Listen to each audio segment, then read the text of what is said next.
वर्षभर नव्हे तर 3-4 वर्ष टिकणारं हे मस्त असं आंबट गोड चवीचं आणि त्याचसोबत हे चटपटीत चवीचं लिंबाच्या लोणच्याचे 2 प्रकार आज आपण पाहणार आहोत. आणि हे लोणचं बनवायलाही खूप सोपं आहे. अगदी 5-10 मिनिटात बनवून तयार होतं आणि 4 वर्ष अजिबात खराब होत नाही. उलटा हे लोणचं जितकं जास्त मुरलं जाईल तितकं टेस्टी आणि स्वादिष्ट लागतं. नमस्ते, मी सत्याच रेसिपी मराठी या चॅनलवर आपले खूप खूप खूप मनापासून स्वागत आहे. खरं तर लिंबूचं लोणचं थंडीच्या दिवसामध्ये करतात, कारण थंडीच्या दिवसामध्ये पातळ सालीचे लिंबू येतात आणि पातळ साल असलेले लिंबूचं लोणचं लवकर मुरलं जातं. पण आता झाडाला भरपूर लिंबू लागले होते आणि याची सालही पातळ होती, म्हणून यातील पिवळे झालेले 1 किलो लिंबू मी लोणच्यासाठी बाजूला काढले. आता हे 1 किलो लिंबू मिठाच्या पाण्यामध्ये स्वच्छ धुवून घेतले आणि त्यानंतर कॉटनच्या कपड्याने पुसून अगदी कोरडे करून घेतले. तर लिंबूही कोरडे करून घ्यायचे. त्याचबरोबर कट करण्यासाठी चाकू, चॉपिंग बोर्डही अगदी कोरडा घ्यायचा. ओलसर काहीही वापरायचं नाही, म्हणजे लोणचं खराब होणार नाही. तर या छोट्या छोट्या गोष्टी असतात, या जर लक्षात ठेवल्या तर लोणचं अजिबात खराब होत नाही. तर आज मी येथे एका लिंबाचे 8 भाग करून घेतले आहेत. तुमच्या आवडीप्रमाणे तुम्ही 8 किंवा 4 भागामध्ये लोणचे बनवू शकता. आता 1 किलो लिंबूतील अर्धा किलो लिंबूचे मस्त असं खट्टा मिठा लोणचं बनवूयात आणि अर्धा किलो लिंबूचं चटपटीत लोणचं बनवूया. तर पहा, मी येथे सर्व 1 किलो लिंबू कट करून घेतले आणि आता या लिंबाचे आपण 2 प्रकारचे लोणचे बनवणार आहे. त्यामुळे या कट केलेल्या लिंबाच्या फोडी 2 डब्यामध्ये अर्ध्या अर्ध्या भरून घेतल्या. आता या दोन्ही प्रकारच्या लोणच्यामध्ये म्हणजेच दोन्ही डब्यामध्ये पोहे खायच्या चमच्याने 3-3 चमचे मीठ ॲड करायचं आणि त्यानंतर ज्या डब्यातलं लोणचं आपण चटपटीत बनवणार आहोत त्या डब्यामध्ये 1 चमचा हळद घालायची आणि ज्या डब्यातील लोणचं गोड बनवणार आहोत यामध्ये हळद घालायची नाही. आता हे हळद आणि मीठ लिंबाच्या सगळ्या फोडींना लागलं जावं यासाठी डब्बा हलवून लिंबाच्या फोडी वर खाली करून घ्यायच्या. आता या लिंबामध्ये मसाला लगेच घालायचा नाही, तर याला टोपण लावायचं आणि 8 ते 10 दिवस असंच बाजूला ठेवून द्यायचं. म्हणजे हळद मिठामध्ये लिंबू चांगले मुरले जातात. आणि हे 8-10 दिवस मुरण्यासाठी ठेवलेले लिंब दररोज चमच्याने किंवा डब्बा हलवून वर खाली करून घ्यायचे. आणि जर यामध्ये लगेचच तुम्ही मसाला घातला तर हे लिंब मुरत नाहीत आणि त्याची टेस्टही चांगली येत नाही. आता 8 ते 10 दिवसानंतर मी हे लिंबाचं लोणचं बनवायला घेतलं.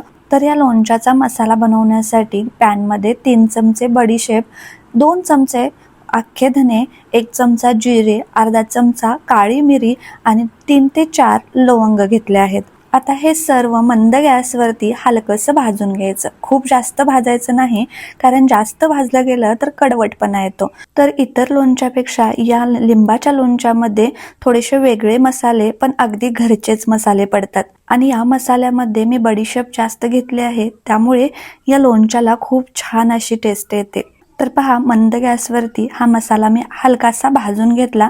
आता हा मसाला पूर्णपणे थंड झाल्यानंतर मिक्सरच्या भांड्यामध्ये ॲड केला आणि हा मसाला अगदी भरडसर असा वाटून घेतला. खूप जास्त बारीक पावडर करायची नाही. तर पहा, अशा पद्धतीने भरडसर वाटून घ्यायचा. त्यानंतर पॅनमध्ये 1 चमचा ओवा आणि 1 चमचा कलोंजी घेतली. हेही मंद गॅसवरती चांगलं भाजून घेतलं. कलोंजीमुळे लोणच्याला खूप छान टेस्टही येते आणि लोणचं टिकण्यासही मदत होते.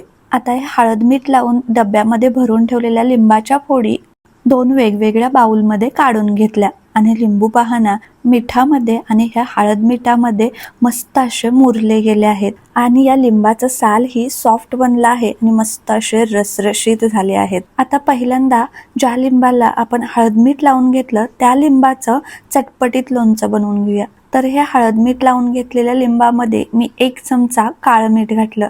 काळ्या मिठामुळे लोणच्याचा चटपटीतपणा जास्त वाढतो, त्यामुळे काळं मीठ नक्की वापरा. त्यानंतर आपण बनवून घेतलेला मसाला 3 चमचे ॲड केला आणि 2 चमचे काश्मीरी लाल मिरची पावडर ॲड केली आणि 1 चमचा भाजून घेतलेला ओवा आणि कलोंजी ॲड केली. आता हे सर्व चांगलं मिक्स करून घेऊ आणि आता या लिंबाच्या लोणच्याला मस्त असा रसरशीतपणा यावा यासाठी मी यामध्ये 2 मोठ्या आकाराचे लिंबू पिळून घेतले आणि लोणचं घातलेल्या लिंबामध्ये जास्त रस नसेल तर तुम्ही 2च्या ऐवजी 4 लिंबाचा रस ॲड करा. आणि पहा किती पटकन हे चटकदार लोणचं बनून तयार झालं आहे. बघूनच तोंडाला पाणी सुटलं आणि कधी खाईन झालं. तर हे लोणचं तुम्ही जेवणात तोंडी लावण्यासाठी किंवा पराठ्यासोबत खा. खूप मस्त चटपटीत लागतं. चला आता हे चटपटीत लोणचं बनवून तयार झालं. आता गोड लोणचंही बनवायला घेऊ. तर कढईमध्ये मी 250 ग्रॅम गूळ घेतला आणि यामध्ये पोहे खायच्या चमच्याने फक्त 2 चमचे पाणी घातलं. आता तुम्ही म्हणाल गुळामध्ये पाणी घातलं म्हणजे लोणचं खराब होईल. तर या गुळामध्ये 1 ते 2 चमचे पाणी घातल्यामुळे लोणचं खराब होत नाही. हे लोणचं अगदी 3-4 वर्ष आरामात टिकतं आणि जसजसं जास्त दिवस जाईल तसतसं लोणचं अजून जास्त टेस्टी लागतं. तसेच या गुळामध्ये खूप जास्तही पाणी घालायचं नाही. फक्त 1 ते 2च चमचे पाणी घालायचं आणि स्लो टू मीडियम फ्लेमवरती गूळ फक्त वितळवून घ्यायचा. आपल्याला या गुळाचा पाक बनवायचा नाही. तर पहा गूळ अशा पद्धतीने पूर्णपणे वितळला गेला की गॅस बंद करायचं आणि त्यानंतर यामध्ये 2 इंच दालचिनीचे तुकडे ॲड करायचे. आता हा पूर्णपणे वितळलेला गूळ हलकासा कोमट झाल्यानंतर ह्या मुरलेल्या लिंबाच्या फोडीमध्ये ॲड करायचा. लिंबामध्ये हा गूळ घातल्यानंतर सुरुवातीला थोडासा गूळ घट्ट वाटतो, पण जसजसा लिंबामध्ये मिक्स होतो तसतसा हा परत वितळला जातो. आता लिंबामध्ये गूळ चांगला मिक्स झाल्यानंतर यामध्ये 1 चमचा काळं मीठ, 1 चमचा काश्मीरी लाल मिरची पावडर, 2 चमचे आपण बनवून घेतलेला मसाला आणि 1 चमचा भाजलेला ओवा, कलोंजी ॲड केली आणि मिक्स करून घेतलं. आता हे लोणचं तुम्हाला उपवासासाठी बनवायचं असेल तर सेम हीच पद्धत वापरा आणि यामध्ये कोणतेही मसाले ॲड करू नका. फक्त गूळ, मिरची पावडर आणि काळं मीठ वापरा. तेही लोणचं छान लागतं, पण मसाला टाकल्यामुळे याला स्वाद अजून छान येतो. आणि हे लोणचं पहा ना, बघताच क्षणी खाण्याची इच्छा झाली ना. आणि हेही लोणचं खूपच छान स्वादिष्ट बनून तयार होतं आणि वर्षभरच नाही तर वर्षानुवर्ष टिकतं. तर या माझ्या पद्धतीने एकदा हे लिंबाचं लोणचं नक्की ट्राय करून पहा, तुम्हालाही खूप आवडेल.